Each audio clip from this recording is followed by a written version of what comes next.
Welcome to The Smart Divorce on Divorce Source Radio, helping you move forward with focus, hope, and confidence, saving you time, money, and your sanity as you build a better life post-divorce. I'm Steve Peck.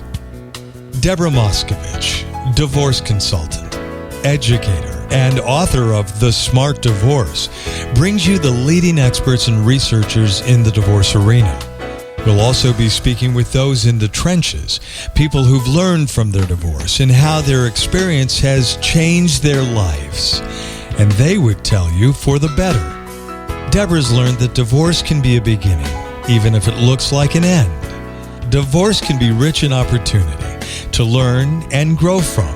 And we're going to explore how to take this information and create a positive post-divorce life. And now, here's Deborah. Hi, Steve. How are you today? I'm marvelous. How are you? Oh, I'm just phenomenal. Today because I've been thinking a lot about relationships and what works and what doesn't work. And I've got a couple of friends that I've heard of who are in really amazing relationships these days. And why is it that they're in such great relationships while other friends and colleagues and clients are in relationships that aren't so great? Yeah, why? Well, what I've learned is that people fall into these relationship traps. They seem to date the same personality type, the same look over and over and over again. How many people do you know date the same man or woman? They could be like identical in terms of their physical appearance. True. Or in terms of their, personality. And so how many people do you know they marry the same kind of person, and that's why the divorce rate goes from 50% to 70% to 80%? So obviously they're kind of falling back into the same trap.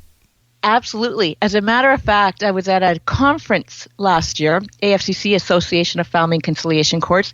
And by the way, for anyone listening, afcc.org, you might want to go to that, any of our listeners, because they've got some great resources for people going through divorce, as well for professionals. It's a great organization to join because you've got some incredible literature that you can look at and read and peruse and connections to make. So this organization is really wonderful. But I was sitting at a table with the judge, and we started talking about the great work that we're doing on DSR and the smart divorce and everything else. And she said to me, it is just phenomenal how many divorced people are before her, how many litigants are before her at court, and they're with their current soon-to-be ex and their current and their new partner. No, really? Oh, that's tacky. Well, because the new partner goes to court to support them, right? Oh, God. But what she found really interesting is how many of the new partners or soon-to-be new spouses look the same as the old partner. And if you do take your partner, like for our listeners, I think this is something to be conscious of.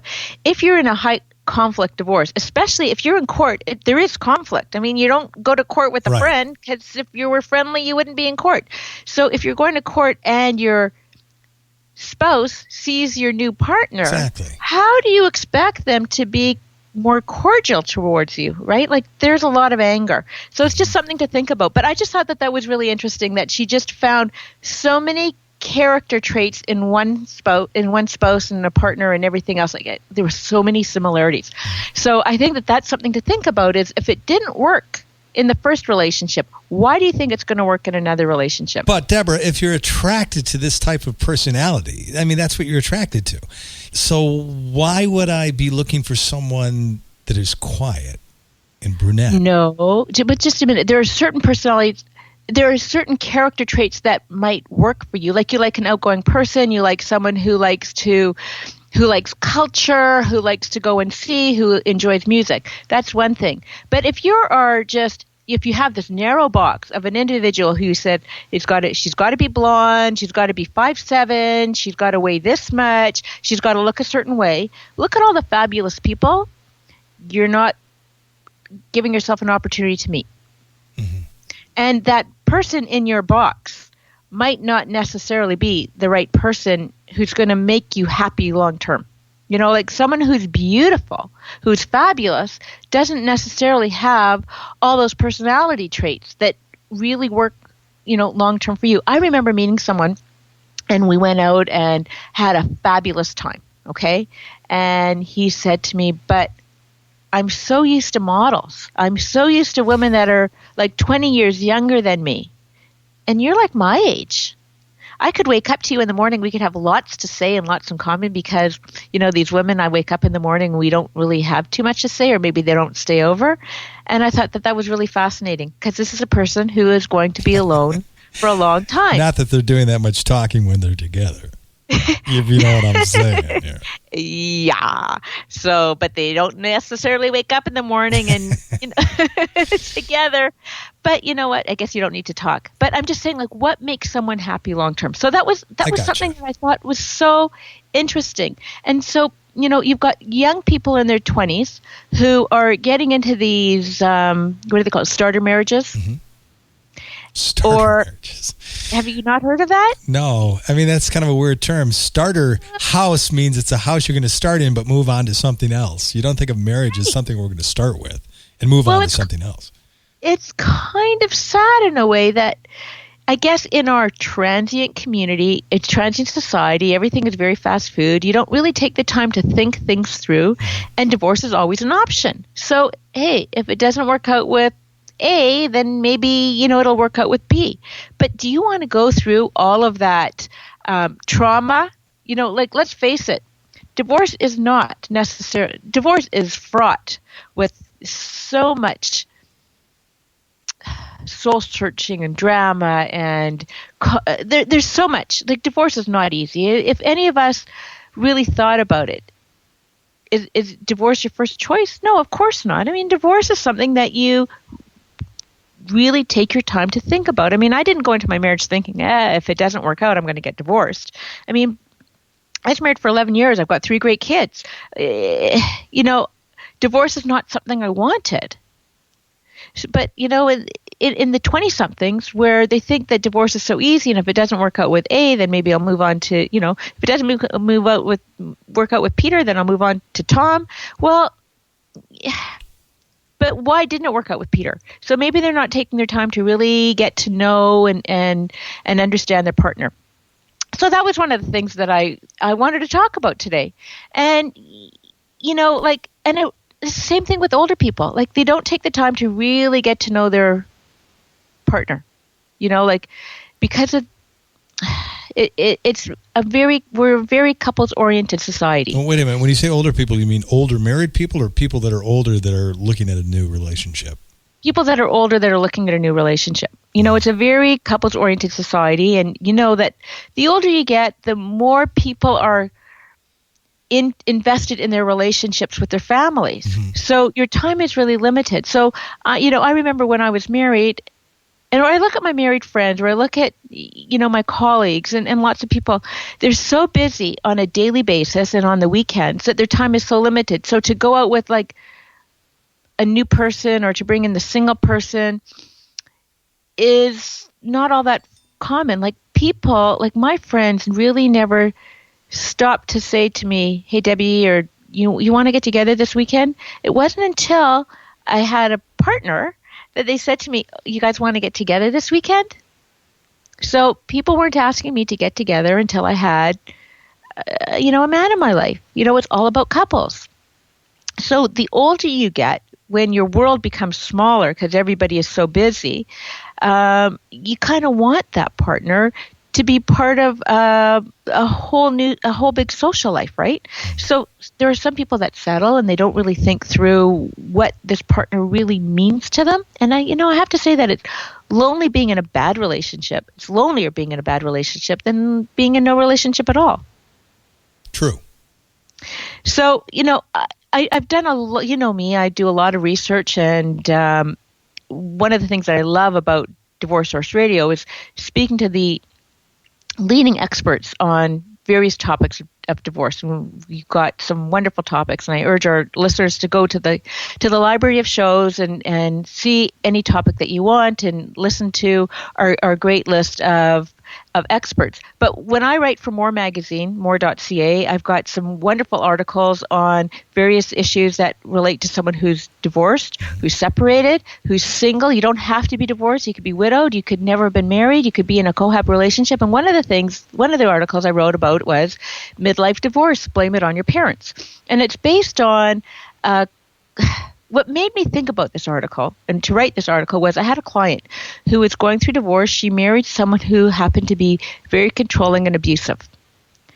And when she went through the whole therapeutic process and tried to understand what her contribution towards the breakdown of the marriage was, she realized that the person that she looked for to be her ultimate partner and the characteristics and what she needed were a result of what happened when she was abandoned by her father at 4 years old. Yeah, I agree with that totally. And so the impact that happened through her parents' divorce impacted on her romantic relationship. So let me talk about what I mean by that. So when she was abandoned, she always felt, and I should also go on to say that, my client's mother remarried someone, she remarried, and, this man wasn't very nice to her. So again, she felt very alone. So the man she married then, he came from a very large family. And so that gave her a more of a nurturing kind of bond with a family that she never had, without really looking at the characteristics of who her partner was. So you can see that if you don't look at the full picture, you could end up with someone that's really not right for you. One of the things that was an issue with my client, or, with this individual, is that there was a lot of control in the relationship. And that is something she thought was normal until, again, she began to do her soul searching, in terms of what's normal and what isn't normal. And again, it's taking from your family of origin. So I think people need to look at what works in your family of origin and what isn't working in your family of origin, and how, if something is dysfunctional, I don't know, for lack of a better word, not right, doesn't really sit well with you, try to work at getting yourself in a situation that you don't have those dynamics anymore. Or if something is really great in your family, like maybe you had a really close family and you love the fact that your partner has a great close family, but your partner is perhaps abusive or has substance abuse issues, you've got to look at the full picture. And people often don't look at the full picture. Right. And some of that requires therapy too. And I'm really on target with your topic today, because it's not just about growing up with the family that had divorce and there was fallout from that. It can be loss, as in death, which was the case for me. So I'll give you a personal example. My father died when I was 6 years old. My mother chose to never remarry or not even date. She was just really dedicating herself. Her mantra was, I could never love another man as much as him, so why even try? Yeah. And for whatever reason, that doesn't happen. Well, kids look at a death, like with a divorce, as a form of abandonment, especially at 6 years old. All you know is dad or mom's not coming home. And so in my case, and a lot of people's cases today with single-parent families, they're raised without seeing what a family is. And so how do you know how to model what's good when you've had no model? I find myself in relationships because, remember, my dad died, or this could be someone's divorce, but you see that as a separation, that they left you, abandonment. And so as my relationships would go on in life, I found myself really challenging my girlfriends and pushing them away. Did I want them to go away? When I said, get away, I don't want to be with you. I wanted just the opposite. But to me, the way I was processing that was that because you lost something that was so very important to you, and you fear that happening again. So if I push someone away, it's a test. Will they come back? And it's a stupid test. I've learned that since, but I'm telling you, those types of things linger. And you may be doing things to push your partner away that you're not even aware of. Now I'm aware of why I did that, but is it fixed today? It's better today, but I don't know that it's totally fixed. Well, thanks for sharing. I think that that's really valuable for our listeners to hear, because it just shows how introspective you have to be and how aware you have to be.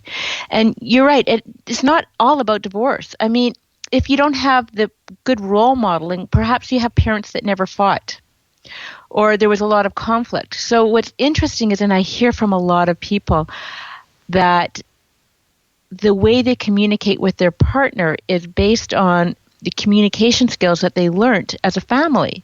So you have one family who perhaps never really shared their emotions on a certain topic, or you never saw anyone get sad, or you never saw anyone cry. Everything was positive. And so if you've got something that is a crisis in a family, and whatever that crisis might be, and this person turns all of a sudden very cold and distant, it has nothing to do really with the situation, but it's the way that they learned how to handle this certain topic, certain issue. So I find that so fascinating, that what you have to do then is really get to the root of what is bothering you and what you need. And for instance, I need to communicate. I need to talk things through, and that's really important to me. And if I'm with someone that can't communicate, then I know that they're not the right partner for me. So it's not like I'm repeating relationship patterns, but I know to stay away from non-communicators. And if I'm with someone, and it could be even in a friendship, I'm not talking like a romantic partnership. It could be that, I say to my friend, what are you really feeling? Like, what is it? And if they can't express it, then I think you have to accept what their weakness is, but know that that's the extent that your relationship is going to be. I've been in relationships where people are pure information gatherers. They really share nothing about their own personal life with you. They just want information from you. So you've got to really evaluate, step back and evaluate, what is this relationship? And is it a meaningful relationship? That's almost creepy. What are you hiding? Why aren't you telling me anything? Yeah. It's so, and in a romantic relationship too, do you want to be the one that's always sharing your information and it's not reciprocated?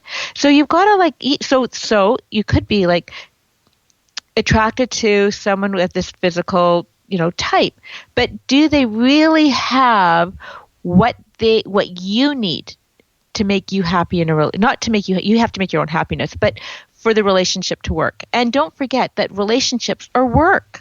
You can't expect relationships to just be always positive all the time. There are going to be stumbling blocks, there are going to be hurdles and little mountains you have to climb. So if you don't have the partner that you can really work through those issues, or you enjoy working through the issues with, then is it worth it just because they're really good looking, or they make a lot of money, or whatever those characteristics are that are in your little box? Yeah. I get what you're saying. I've seen people that were married to beautiful people, and in their second marriages I've run into them, and they're married to someone that's less than beautiful, and you go, well, that's not the type of person they would have chosen. But I think what you're saying is that person probably got the message. It's not about the looks. It's about the heart and soul of that person. Yeah. And I think that comes with maturity. I think there's a lot of it that does come with maturity. So when I say someone who's young versus someone who's a little bit older, the older person is wiser because they've been through more relationships. So, going back to what you need to look for, obviously you've got to look at your family of origin, and perhaps you need to look at your partner's family of origin and what are the dynamics there. You also, in terms of repeating the same relationship mistakes, figure out what you're doing. And really, I think you need to love yourself. And we talked about this before, and we talked about it on other shows. And loving yourself means, just being able to feel comfortable in your own skin. There are people that aren't happy with themselves, and so they look for someone to make them happy. Mm-hmm. Can someone really make you happy? No, but the reverse is true as well. No one can make you unhappy. That one's a harder pill to swallow, because we allow ourselves to be made unhappy. Yes or no? We have control over, yes. It's no one can make you angry. I guess they can make you unhappy. they can make you unhappy and they can make you angry. Like, if there are certain things that they were going out of, you've got certain relationship dynamics. Like, I've heard people that, like, if you look at the way they fight or the way that they don't fight, those are their relationship dynamics, and they know how to push. If you know how to push your partner's hot buttons, are you allowing them to make you angry, or they really are making you angry? Like, I don't know. Like, that's an interesting thing to think about. It is, but don't look for someone to complete you. Like the movie, like that's exactly what was going through my mind. You complete me. So really, like, you've got to be happy with yourself. Right. Now, I mean, if there's certain things that you feel that you're not happy with, about yourself, then really try to fix them so that you are a better partner and probably have a better relationship. When I say, like, what aren't you happy about? Why are you depressed about something all the time? Maybe it's your job. Maybe you absolutely hate your job and it's causing you to just, be depressed about, your outlook on life all the time. Well, how do you reframe your thinking about your job? Because, like, let's face it, like, the economy is the way it is. It's not like jobs are a dime a dozen, but maybe you need to think about your workplace differently. Maybe you need to talk to somebody, a therapist, or, talk to your partner about it even. Like, like, maybe I'm a bit of a downer these days because I don't like what's happening in the workplace. I don't enjoy my job. What should I be doing? And kind of work through things as a partnership, but don't expect your partner to make things happier for you, because you've got to do that, change it yourself. Or even, like, physical appearance and stuff. Like, I don't know, like, whatever it is, you've got to fix those things first before you can expect somebody to, overlook those things if you're not happy about those things.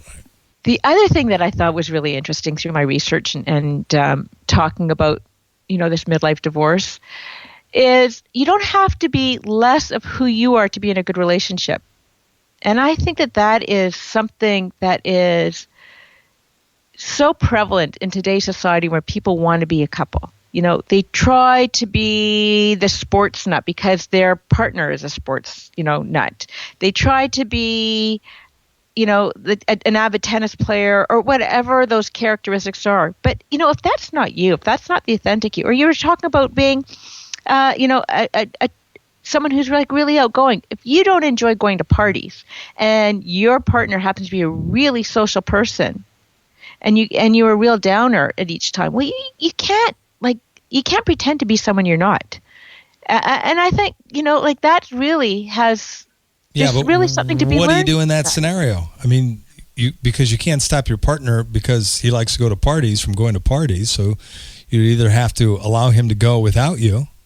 Right. You have to allow them to go without you. But then that sucks sometimes for the person that likes to go out. They're like, damn, I wish she would have gone out. So maybe you just have to be more careful picking in the first place. That's what it is. Like, I learned so much from Dr. Michelle Mitchum. Like, Michelle Mitchum was really focused on helping people, and we're going to bring her on as a guest.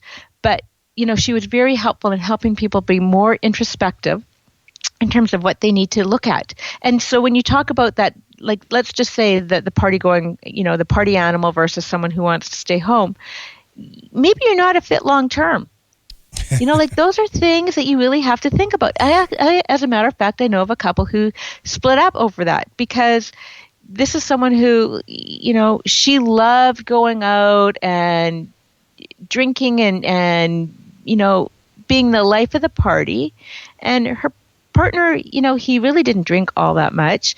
He didn't enjoy her friends, and, on and on and on. Is this a couple you think that is going to make it long term? No.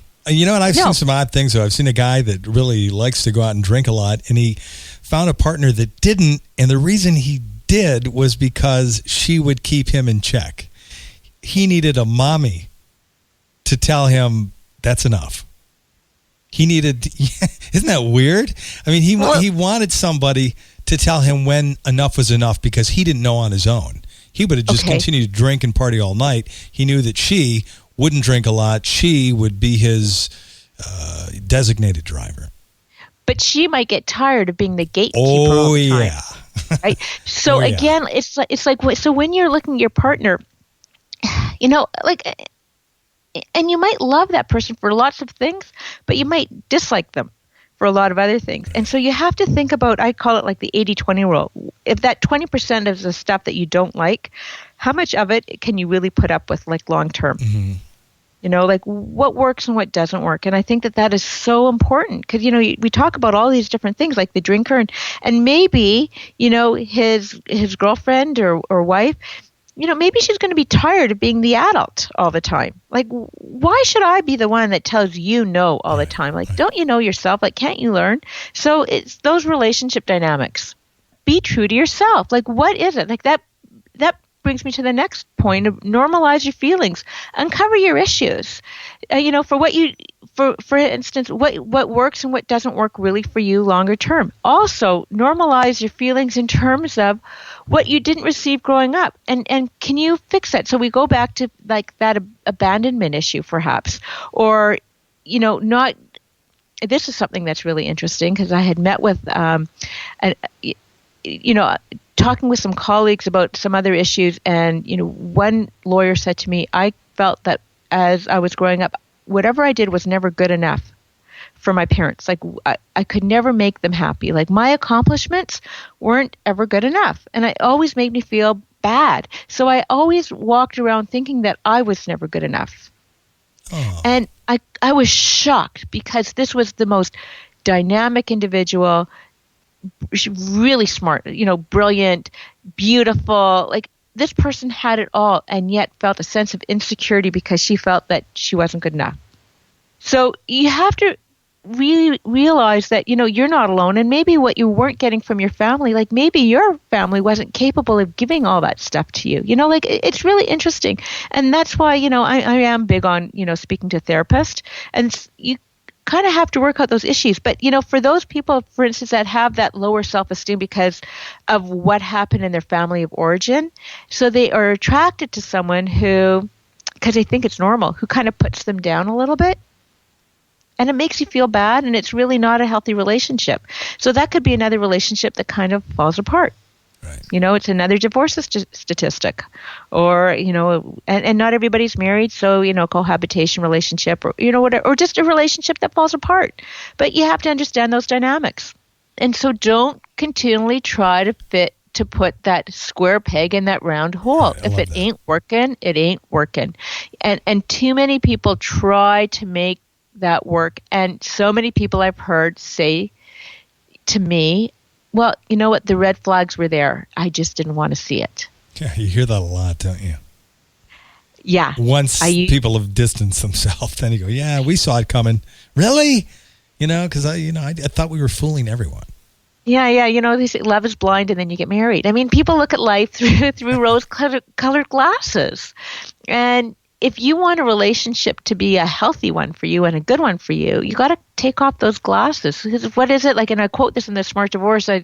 Dan Baker, I think, is the one, the doctor that told me about this. Where, you know, people look at their partner and think that they're so wonderful, and then they get married, and all of a sudden those illusions wear off. All of a sudden they've got the pimples that they never saw before, the extra 10 pounds that you didn't see before. Maybe they're a little bit 4 inches shorter. You know, maybe they have a little bit of an anger management problem. Whatever it is, like, you didn't really want to see the whole picture. Yeah, you didn't want to see the picture. It was there to see. You chose not to see it. And the last point is, and this is what we've been talking about the whole show, is develop introspection and understanding. You know, like I think.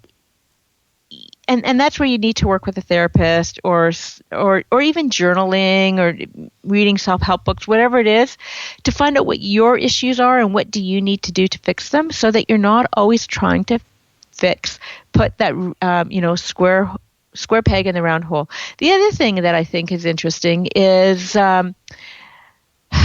just because you're attracted to, you know, someone who has these same physical, you know, these physical characteristics, don't disregard someone who doesn't have it. Like, try to be mature enough to give other individuals a chance. You know, and it doesn't necessarily. That's hard for a lot of people.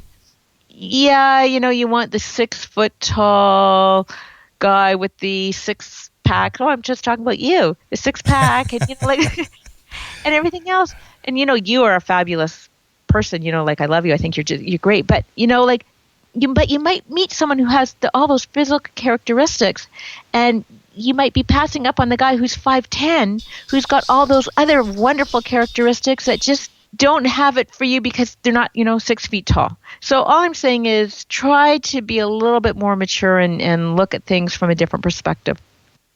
Like relationships, like your partner should be your best friend. True. And your best friend that you're totally sexually attracted to. Yeah, exactly. Exactly. Okay. That's the combo right there. But sometimes your best friend could be sitting right next to you and you never gave them a chance because, in my case, being a woman, he's 5'10" instead of 6 feet tall. Mm-hmm. But you love everything else about him. Well, and then, it's same-sex relationship. No, like my boyfriend is 5'4". So there you go. Like there you go in terms of, So, okay, let me get a little personal here. He's 5'4"? Seriously? Yeah. Okay. And he's the most fabulous person I've ever met. And how tall was your ex? 5'8". All right, so taller. And your other boyfriends you dated throughout your life were taller? 6 feet. I've had boyfriends 6 feet tall. They were taller, yeah. So, they were tall. So was that initially just a little bit of an issue that you just a little bit, be honest with us, just a little bit, and then you realize what a super guy this guy is. Yep, exactly. And you know what? He may only be 5'4", but when it comes to personality, he's 7 foot tall. Exactly. Like, I don't even see his height. Like, to me, it's, well, as they say, good things come in small packages because I'm not exactly a giant either. So I think that's what I'm saying is sometimes you just have to give people a chance. How tall are you? And I'm 5'1.25". Okay, that's cool. Yeah. You're still shorter. Really, that even allows you to wear heels still. I can still wear like a couple inch high, even like 3-inch heels, and that's okay. Although that means I can't walk very well because then I got to navigate those stilts. Right. But that's what I'm saying. Like, you got to be mature enough. And it came to the point of being really mature in terms of what I looked for and what worked for me. I'll give you another example. I remember years ago, I met the most fabulous guy, and he was quite a bit older than me. And, we went out a few times. I thought he was like the nicest guy, but I couldn't get over the fact that, he was a few years older than I was. And that kind of bothered me. But as I matured and experienced lots of other relationships, I realized that I might have made a really big mistake, discounting this person because he had lots of great qualities, but I got so fixated on what I needed. I needed someone maybe that was a few years younger than me because I had to prove a point that, hey, I looked young. People tell me I look young, much younger than my years. So I felt really good about that. And so I felt uncomfortable. Like, again, it was I wasn't mature enough to realize that I have to look, and I'm not telling people to totally not be true to themselves. I was just saying, like, I wasn't looking at someone's like positive attributes because I got so caught up on the superficial. And one last note, I remember a friend telling me that she wasn't in a great relationship, and she learned that you seem to be in a relationship based on you seem to attract people based on your level of self-esteem. So if you don't have a very high level of self-esteem and you don't feel good about yourself, chances are you're going to attract a person who's not that great either. And the better you feel about yourself, the better quality individual you bring into your life. And I speak that very, very much from my own experience. Like I look at when I first started dating, when I first left my marriage, and even how I was feeling, and the people that I brought into my life, men and women, were a little bit toxic. They didn't feel good about themselves, and it was sort of like misery loves company. That kind of thing. Yeah. And the better I felt and the more positive I felt, it's fascinating how you just sort of send out these positive vibes and you bring in these great positive people. And the more you do that, the more you build this life of fabulous people around you. And then chances are, if you feel good about yourself, you're going to meet someone who is equally as dynamic as you are. Man, that's a great point. So is that the time to really be making a commitment to like your partner for forever? No. Something to think about. I also heard someone else on our show the other day, I think it was Leslie, said when emotion is high, intelligence is low. I thought that was cool. You know, when emotion is high, when you're just, you're not going to make the right decisions. Absolutely. And that's what I talk about in the Smart Divorce in terms of making decisions based on emotions. You know, like, so if you're mad and angry, you are making these decisions based on how you're feeling today, which are totally unrealistic outcomes. You know, like you want to take him for everything you can get. You're not going to give her a dime, whatever it is. Like, that's not really good decision making. I'm never going to let him see the kids, whatever that is. You know, like bad decision making. Yeah. Time to wake up. Read The Smart Divorce. And speaking of that, you know what? Deborah has a website called thesmartdivorce.com. She is the author of The Smart Divorce, probably one of the best books on the market regarding divorce. And that's just not coming from me. I mean, that's how I feel.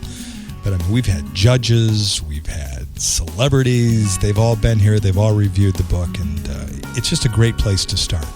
And so thesmartdivorce.com is where you can find that. And oh, by the way, we have it on divorcesourceradio.com. We have a recommended reading tab. If you look at the top of the page, just click on that, and Deborah's book is, I think, number 1 on our list. And on that note, and we know how to save time, money, and your sanity, I've got to say goodbye, dear listeners, and look forward to speaking to you again. Thank you, Deborah. Always a pleasure. As always, I hope the program helped you. If you have a comment or question you'd like to ask us, we'd love to hear from you. You can leave us a voicemail on our listener line at area code 248-686-2256. Or drop us an email with your question or comment to divorcesourceradio@gmail.com. New programs are available every week on divorcesourceradio.com, as well as iTunes, BlackBerry, Stitcher, and all over the web. If you'd like to be notified when new programs are available, you can follow us on Twitter. Our follow word is Divorce Source. Also, if you're not listening from our website, I invite you to stop by divorcesourceradio.com, where you'll find a complete program archive. If you're looking for a specific subject, simply type it into our search engine, and chances are you'll find what you're looking for. We also have other resources available at our website as well. And while you're on our website, click on the Facebook icon and join the growing Divorce Source Radio Facebook community. Thanks for listening. Until next time, make it a great week and stay healthy. I'm Steve Peck.